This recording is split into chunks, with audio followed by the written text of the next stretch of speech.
Okay, folks, we are live here today. My name is Fred Caney of Valley Bigfootin', and this evening, we are going to be interviewing Brenda Harris, and she's going to be calling here in a few minutes. So I'm just waiting on her to call right now, and we'll see what happens.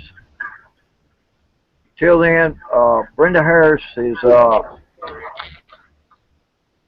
shit, hold on a minute.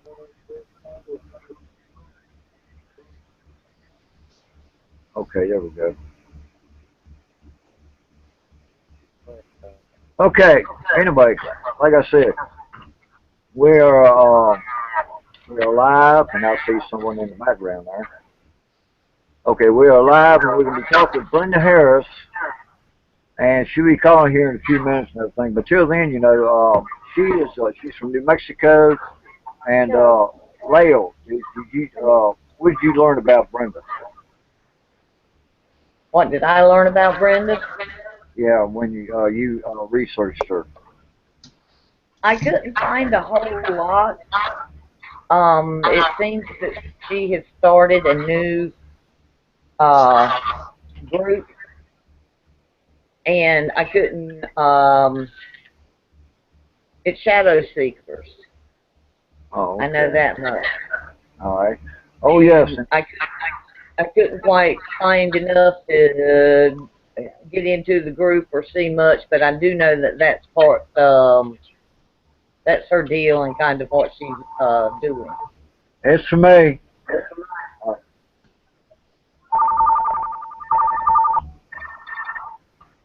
Hello? Hello? Brenda? Brenda? Okay. You ready to start? Okay, go ahead and tell people about yourself and what you do and everything, to introduction-wise. Okay, right now? Yeah, go ahead. We're live. Oh, okay. Well, hi, thank you for having me on the show tonight. My name is Brenda Harris from New Mexico. I live on the reservation in an area called Fruitland area. And I've been doing this Bigfoot investigating for a very long time. Goes back into my childhood. But as a teen, looking into it more and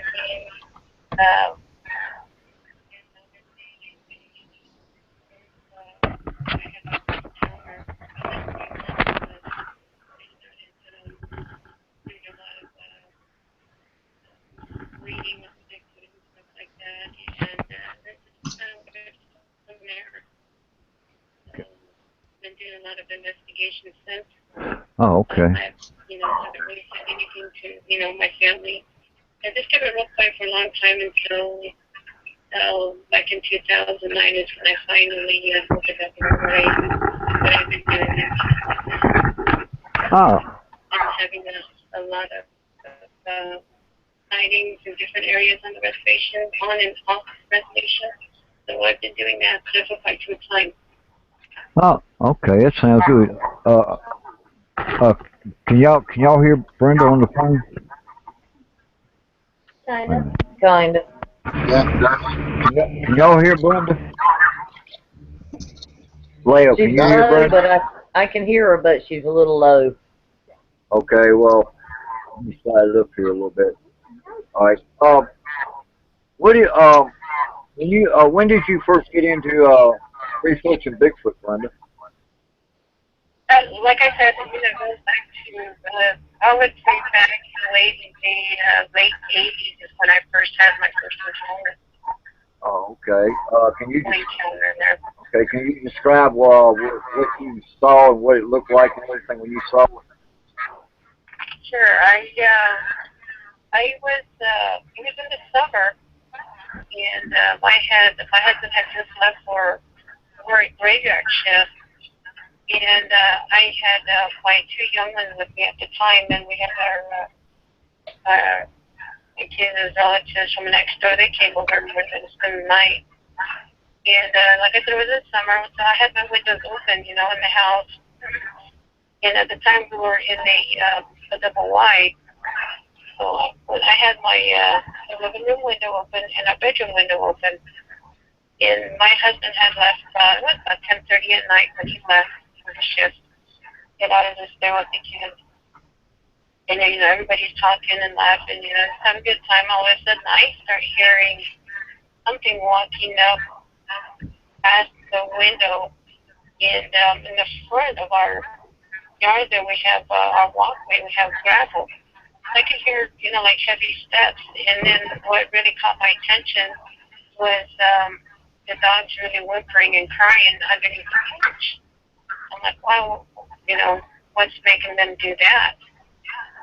Oh, wow, that's pretty cool. All right, hold on for a second, Brenda. Anybody who's got any questions, go ahead to the chat on your link and just ask questions so we can ask Brenda too, and everything. Okay, now,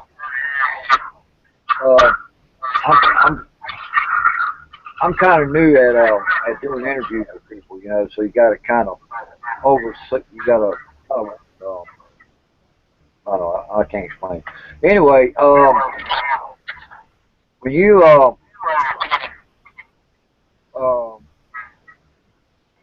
okay, you say you live on a reservation, right?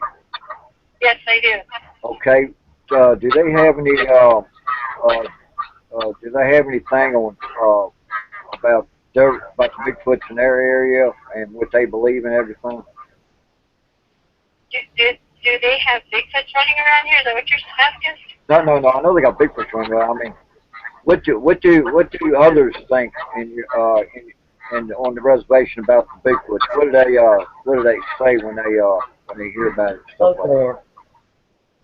Well, we're told not to talk about it. We're told to be quiet about it and just leave it alone. Let it do what it needs to do.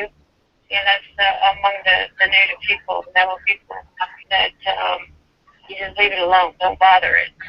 Okay, so they basically say that Bigfoot is like a no-no subject, more or less term? Yes, exactly, yes. Oh, okay. And some not to be talked about. Oh, okay. All right. Keith, you have any questions for Brenda? Brenda, did you grow up learning about Bigfoot on the nation? On the reservation there? Is it part of the heritage? Wait a minute. Say that again, Keith. Is it part of your heritage, the Bigfoot? Is it part of your heritage? About them? It is. But that was like practical. Even today, still right now, today, people are starting to come out and talk about it more, which is a good thing, I think. I mean, that's just my personal opinion. That it's a good thing that people are talking about it because of some of the things that these things are doing on people's property. And they want to know why, see what's it doing, what does it want. Back then, it's just hush, you be quiet, and talk about it. Like I said, you leave it alone, you don't bother it, it won't bother you. But things from that time to now has changed, that means that these things are coming up onto people's property, taking their livestock, scaring some of the people, and people don't know what to do. What do you do? Do we just leave it? Yeah, we're supposed to leave it alone, but really we just keep our mouth shut about it. What if it attacks somebody, which it has? And so we're not supposed to say anything about that. Things have changed right now, so it's a good thing that people are talking about it because they want to know. They want to know what can be done that these things can stay away from our place. And that's where I try to share some of the things that I think would help the people, things, what they can do and what not to do. It has helped a whole bunch of people, a lot of people on the reservation. Right. And, people are starting to come out and talk about it. And to me, I think it's a good thing. I don't know why it's such a, such still, it's been here days for a long time, forever. You know, but things, like I said, have changed from that point to now. Oh, You know, okay. people want to take extra precautions. People out there think that these things are nice and friendly, but in reality, no, it's not. Okay. People need to be careful out there. So, you know, people want to try and talk to it, communicate it. I totally disagree with that. You know, I know people are not going to agree with me on that, but that's my own opinion. Like I said, you know, just leave it alone. Period. You know, people out here still, they leave it alone. But if it starts taking something that they shouldn't take, the people will do something about it. They have every right to do something about it. Right. Okay. So, all right, how do you go about doing your research down there where you live at? How do you go about it? How you more or less terms,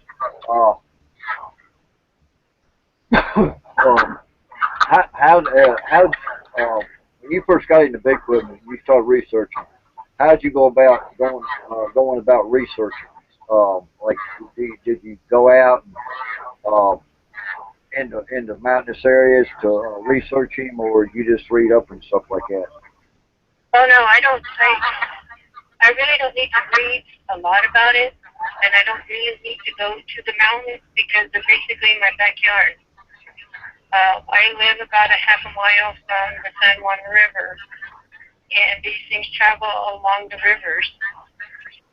Yeah, I do read some, but you know, I don't rely just a lot on the reading. I'm not one of those that sits behind the computer and you know reads a lot. I actually go out there in the field to see, you know, what kind of evidence is out there. Trees broken, dead animals, their smells, hair, footprints, their handprints, you know, different things. We're out there looking. Right. So. Okay. Brenda, do you have any questions for? Leo, do you have any questions for Brenda? Yes, I do. Maybe not a question so much as a comment. I can understand completely how back years ago the Native Americans agreed, let's just leave it alone. And that's the best thing and probably what should be done now. But as we all know, society encroaches into their territory, and it's such a delicate balance, or a do you get what I'm saying, to try and leave them alone, but we're also moving into their territory. Do you get what I'm saying, Brenda? What are your thoughts on that? Well, when I found out, you know, out this way, out there, okay, say like a mountain, okay, that's their territory. I'll go look and see, and if they don't want me there, they'll make a note, and I leave. Here at home, where I live, in the residential area, farming area, there's so many people out here. This is our territory out here. Yes. Therefore, someone's going to come in, okay, say like you get a robber. Someone's going to come in and take something. What are you going to do? You can stand there and just let them take it? I don't think so. You're going to make them say, you're here. This is your property. I agree. They need to go back into the mountains and stay up in the mountains where they belong. I get a lot of people that get upset that some other, we're getting a lot of outsiders coming in, roaming along the Animas River. And, you know, that's their business. You know, they can do that. I can't stop them. Right. Have you, But therefore, if you're on the reservation, you've got to have guys, if you're going to be on the reservation, to look around. You can't be out there by yourself. I agree with what you're saying. I was just talking about maybe the delicate balance between. land out here, or in the area where I live. This is the people's property. You know, people watch out. They look. They listen, and if they see something that's not right, they'll go out there and check and see. But if they see something like that, a lot of the time, sometimes they'll yell at it and tell them to get out of here. You know, say something to them, and that will, you know, get. And most of the times they'll leave. Yeah. In a statement like, hey, this is our territory. You need to go back. You need to go back up the mountain. That's where you belong. Have you ever been travel, and have you ever noticed the smell that they give off if there's any smell in ones down your way? Oh yeah, we get the smell. It could be a rotten dead animal to a skunky smell, horrible smell, very strong odor. How many juvenils have you seen since you've been researching? This year alone, I have probably seen, let's see, I'm going to say about 5 of them just in our area. What was their I've seen one baby one. The baby one, I'm going to say maybe was about maybe 9, 10 months old. About maybe 9 to 10 months old. They do the smaller ones were probably about maybe 2, 3-year-old. Okay. This was back in March, and I've been kind of following the group, just kind of watching here and there. But yeah, there are quite a few young ones running around. Now that's just in our area here in the Fruitlands. Now along the river going towards the west or to the east, there's more. So just within the past 3-4 years, it has really grown in numbers. Yeah. Now, it's not just here, like I said, in our area. It's going all the way up into Colorado and the Utah area as well. Yeah, I've noticed on the map of the United States, it shows the Sasquatch, the Bigfoot sightings, and it seems that for some reason that the East Coast going out toward Colorado has got more Squatch sightings than it does on the West Coast now. Yes. What's your opinion on that? They're moving right along. I mean, they're going everywhere in numbers. All over the place, all over the state, I believe. Yeah. If anybody has any questions for Brenda Harris on the chat line, go ahead and ask questions, and I'll ask before to do that. Keith. Hello. Question. I don't have one right now. Okay, that's cool. Hmm. Okay, Brenda.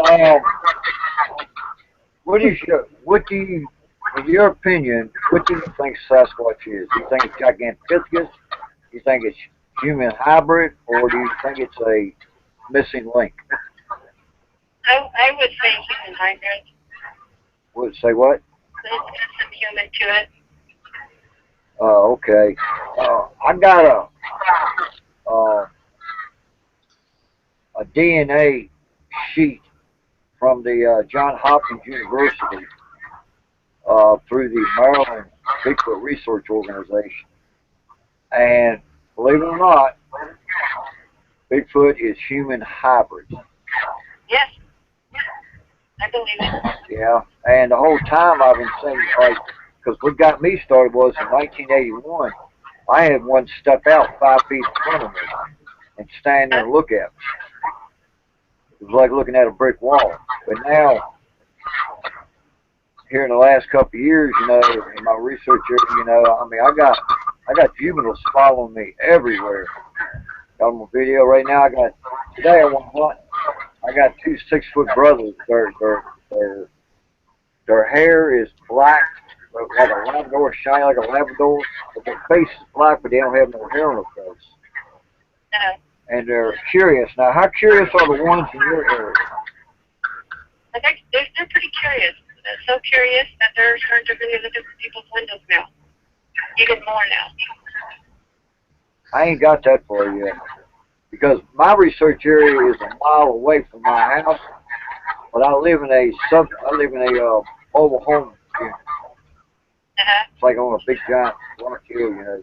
And I got like over 130,000 acres of national forest, but they do come out of the woods into subdivision that meets up with the national forest, and they do dumpster dive. I have I have I've talked to people and they tell me they've seen something dumpster diving. They knew it wasn't a bear because the way they got these dumpsters set up is a bear can't get into them. They're bear proof. But every once in a while, when the guys come to get the trash, the lid, they got a padlock to get locked. And the padlock, you know, and the lid has been lifted, and the padlock broke and everything. So, how strong do you think a Sasquatch is? Oh my gosh, they're very strong. I don't know how else to put it. I mean, just super strength. Yeah, that's true too. Very, very strong. Yeah. Well, what's your main goal in researching? I mean, yeah, your main goal in researching Bigfoot. What is it that you want to accomplish? Like me, I want to accomplish, you know, that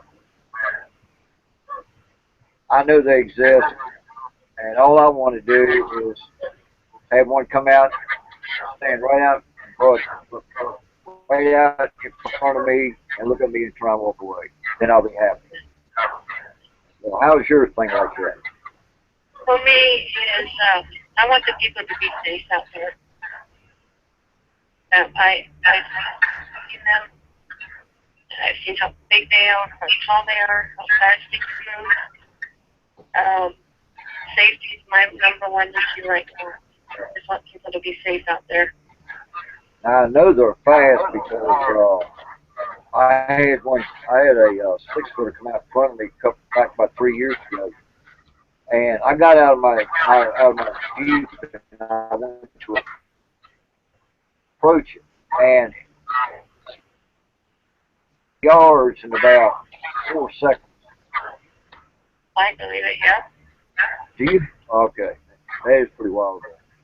Do you have any like footprints, any hair or anything like that you collected? Yes, I have. Okay, what's the biggest print you found or have? The biggest print, I would say, it was 22 inches in the back shell, and then it started coming down from there. The one that was about 25 yards from our house, the backyard, that one measured a little over 19 inches long, 2.5 inches, 4.5 inches wide. Wow, that's cool. That was back in 2009. Ah, okay.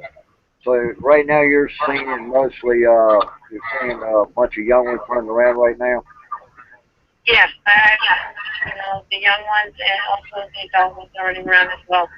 Okay. Now, I want to ask you a question. All right, and I know about my area, but when do you think their birthing time is in that particular part of the country? I would have to say during the springtime. April and May. Yeah.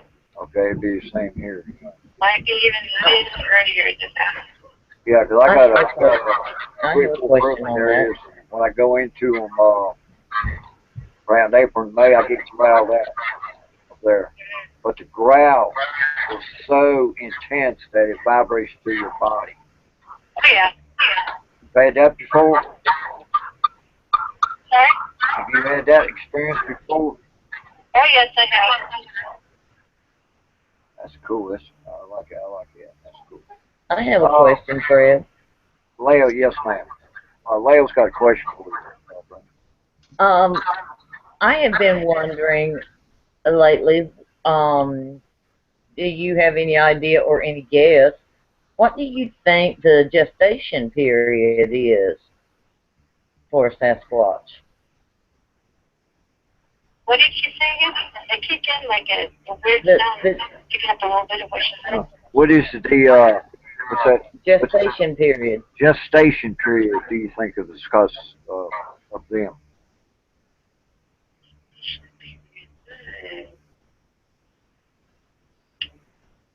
Oh, let me see here.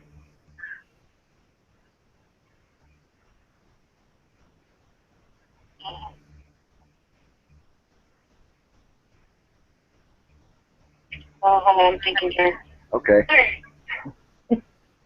Ours is 40 weeks. So, would you think it would be more? Lale thinks it's about 40 weeks. No. I would say about the same. I believe it would be the same as like regular as humans. I think it would be the same. 9 months. Mm-hmm. Yeah. Okay. That's very interesting because I'm learning a lot. I'm still learning a lot and everything. But what is your tips for like beginners or someone who wants to get into it but don't know how to get into Bigfoot? What's your best advice? Be better to stay away from it. If you don't know what you're doing, it's best to just stay out of it. If you really, really want to know, get someone with a lot of experience in this field that is not afraid. Learn from them as much as you can. If you are one of those that you hear a yell and you can't take that kind of yell, then you don't need to be in this kind of field. That's good advice right there. Because I've been yelled at, I've been screamed at, I've been growled at, I've had rocks thrown at me, I've had trees thrown at me, and I just stand there. And they realize that it ain't no use doing it because I ain't gonna leave. Now, as far as the aggressiveness, I've read, researched, and learned that from Canada down into Washington State on the West Coast and coming toward the east, they get less aggressive and shorter in size. The biggest one in my area is 11 foot, and he's the dominant male in this valley right now, and everything. So how can you say about your area on that part? I mean, how are they mostly curious or are they aggressive, like the other tribesmen? They go out, they find like dead livestock or something, or some livestock's missing, and do they think Sasquatch is very aggressive, or do you think he's just pain in the rear end, more to say? We have a lot of them that are curious, and yes, we do have some aggressive ones. From the way that they have killed livestock, oh yeah, it's very aggressive how they do that. Huh. You ever seen them? Or heard them chasing wildlife like deer or something like that? I've heard about it, and I've heard people say that I've had one that I've just recently did an investigation on back in September, where the family went out to the ranch up in the mountains late on a weekend every Saturday night, and they wanted to go camp out, and they went up there and they all stayed up in the corral. I'm not too sure how many were with them, but they said that they had parked inside the corral, and starting about 7:30 on the last shell was probably around 11 o'clock at night. they heard woods, I believe, some, we got howls that was going on. And the next morning they got up, to go look for footprints, see what kind of evidence they could find. That the night that they were there when the yells were going on, the howls were going on, they said one was coming from the south, the north, the west, like they were moving in. And when that finally stopped about 11 o'clock at night, the next morning, like I said, they got up to go see if they could find footprints close by, broken branches or, So they got up to start walking around, did a little bit of hiking, off to the outside of the corral, about maybe between 150 to 170 yards away on the south side. One of the family members happened to find deer, not a deer, but a buck. And the way this buck was killed it was amazing. When I went to go look at it, the body was twisted very bad. And I'd never seen anything twisted animal the way this one was twisted. Was there any parts taken off, like the back straps or the tendon or the hind quarters or front quarters, neck ropes or something like that? Or it was just everything was pretty much intact, but you can see where some chunks were being taken out. The front leg was wrapped around the neck of the buck. It was just twisted. Wow. I made a video on that, and I've been having some things together so I can get that up on YouTube here pretty soon. I'm still working on it. I haven't got it up because I'm doing some of their videos at the same time. I've been having a lot of calls come in. So I'm kind of running behind on putting up this video. Right. And, I know a bear didn't do this. There was no cat tracks, coyotes, wolves, tracks like that was around this buck when we went to go do our investigation. There was no other wildlife, but we did find some very big footprints. Yeah. Well, I know y'all got some big cats down there. Yeah, we got them here too. Yep. You've heard them chatter, haven't you? I'm sorry? Have you heard them chatter before? Sound like someone talking off in the distance. You ever heard that before?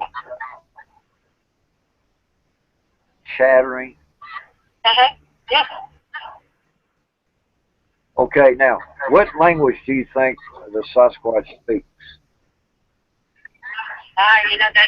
It's really hard to say.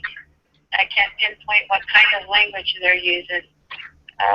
Okay, because in my area, it's ancient Cherokee dialect. I heard. I hear it's different. To me, it sounds like some kind of mumbling sound. I just can't pick up on what they're saying. Yeah. Well, they talk so fast. Oh yeah. There was a guy in the Navy who was during the Korean War. His job was to break codes of the enemy. Right. And when he retired, his son come to him and asked him. He was doing a school project, and it was about the language of the Sasquatch. Right. So he went and got on the Sierra sounds. Oh yeah. You're talking about Stan Nelson, right? Right. Yeah, exactly. Yeah, I've met him. I've had him out here when we did the first Bigfoot conference out here in New Mexico. He came to speak at the conference, and it was amazing how he translated that. Yeah, I think he slowed it down by 98%, and I can't remember what language he said they were speaking. Old Spanish or something like that. So something like that, I don't remember, but yeah, I do remember him playing that. Yeah, because I got to Sierra sounds, and I've tried to slow them down, but I don't know how to do it. But it's very interesting how he does that thing. Okay, let's see here. Keith, you got any questions? Brenda, do you go out by yourself or in a group all the time? Do you go by yourself or do you go in a group, Brenda? Usually I try to go in a group some of the times, and the guys are working. A lot of the guys are working right now. And so sometimes I end up going by myself. Do you do any gifting or anything like that? What was that again? Gifting or No, I will not do that. okay? Can you explain the reason why you don't do it? Because they'll be expecting it all the time, and if it's not theirs, they'll get upset, and they'll start throwing things around in the backyard. Oh, well, yeah, I can understand that. Yeah, since you are right there in the area. Now I wouldn't say constantly, like I think it was like a month ago that I took 2 cinnamon rolls in there, and I took a bite out of each of them, I was saying, oh, how yummy they are and everything. And I got the juveniles on video, but I did a yummy act, and I left the area. I went right down the bottom of the hill by the front yard. Over to my left, I heard wind breaks, I heard a tree break, I had rocks thrown at me and everything, trying to get me to come to that area so they could get to the cinnamon rolls. So I didn't move, but I heard them run up the hill. I heard them start chanting. I'm like, okay. I waited about 20 minutes, and I went back, and what they did, they took the cinnamon buns, but they left 2 little objects. They left a little square with the X in it. Then they took a stick and broke it into 3 pieces and made it look like a cup and laid a pine in right in the middle of it. Now these are the juveniles doing this and everything. So I don't. As far as the adult goes, I guess the day watcher, he watches what they're doing, but he's not interacting with Right. everything. So but every time I go into my area,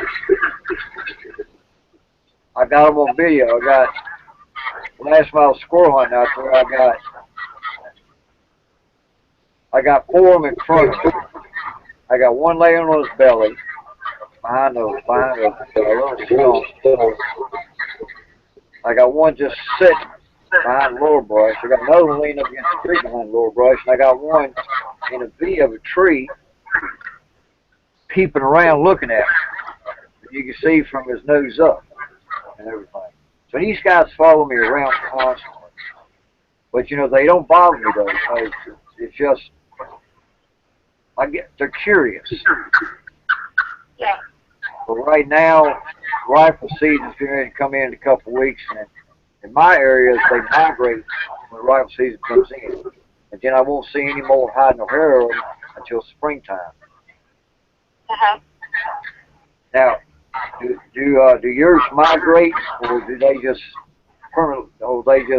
stay within it? Better yet, what do you think is the roaming range of their area? Well, probably let's see. I'm going to say about 5 years ago. These things came around here at the harvest time, and once the harvest time would be done with, they would go back up into the mountains. And but now, within the past 3 years, they've learned how to adapt to this area, so they stay around this area throughout the whole winter season, year round. Oh, okay. Do you think it's because of the weather, or do you think it's for the food source? The food source.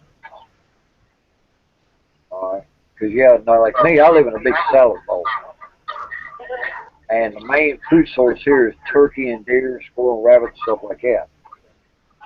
And have you ever found any like deer up in a tree or something? I haven't heard anything, but I have heard several times that one of the a couple of the communities there have had sheep growing up in the tree. Not only that, but also our neighbors had their pet dogs, two of them that was wrapped around the tree as well. So that's going over the tree hanging. Oh, okay. Like I said, if anybody has any questions for Brenda, just go ahead and go to my chat line on the link I sent that I put out there, and if you got any questions, go ahead and ask. Later, if you have any questions. Let's see. Yeah. I did have one, but it left my mind. Huh. Give me a second and come back to me. Okay. How about you, Katie? What's the food source out there? What's the food source in your area, Brenda? And we, like I said, we're just pretty much finished up with the harvest, which is they really like the corn, potatoes, onions, fruit trees, watermelon. Once those are all gone, and that's when they start coming in for, they still do it, they start getting into the livestock, sheep, goats, cats, dogs, chickens, rabbits, they'll eat all of those stuff. So they got a good food. Dog feed that's left us will eat that stuff as well. Livestock feed that has got corn in it will eat that as well. Cow. Basically, they got an excellent food source. So. Yes. Well, that's good. Okay, we're going to go ahead and turn out here. But my last question to you is, what is your main goal, and what is your main goal in squatching, and what do you hope to accomplish? Like I said, my main goal is, to get the safety out there. I'm just really concerned for the people's safety. That is my goal. I just want people to be safe out there. Whether they be out in the woods, investigating or, taking a look and stuff. If you don't know what you're doing, don't be out there. Always have someone who can never go alone. Even, that even goes for myself. There are times when I do go out alone, and that's just me, but I usually have also one of their family members that are out there with me as well. So, but I always try to go, if you're going to go in the larger area, you might have to go out along the river. I always go with someone. There were several guys with me, or, especially out in the mountains. I always try to take several guys with me as well. Okay. All right. Okay, folks. That was the interview with Brenda Harris. Brenda, I thank you so very much, and hope to have you back again sometimes. And keep tabs with me on your research, and I'll be throwing you videos and everything that I do in my area. Hope that helps. We'll help each other out, as far as information goes, stuff like that there. Well, my name's Rick. Okay. All right, I'll thank you, and you have a nice evening, and I'll send you a copy of this video, okay? All right, thank you. All right, thank you. Nice evening. Okay, bye-bye. Okay, folks. That was the interview with Brenda Harris. Hope y'all learned something, because I know I did, and everything. So, honey, like I said, Mike, of course you know my name, duh, okay. If you want to see my videos, check up on me, go to Freddy59100 and watch my videos and everything. And we will catch y'all on the rebound. Stay on it.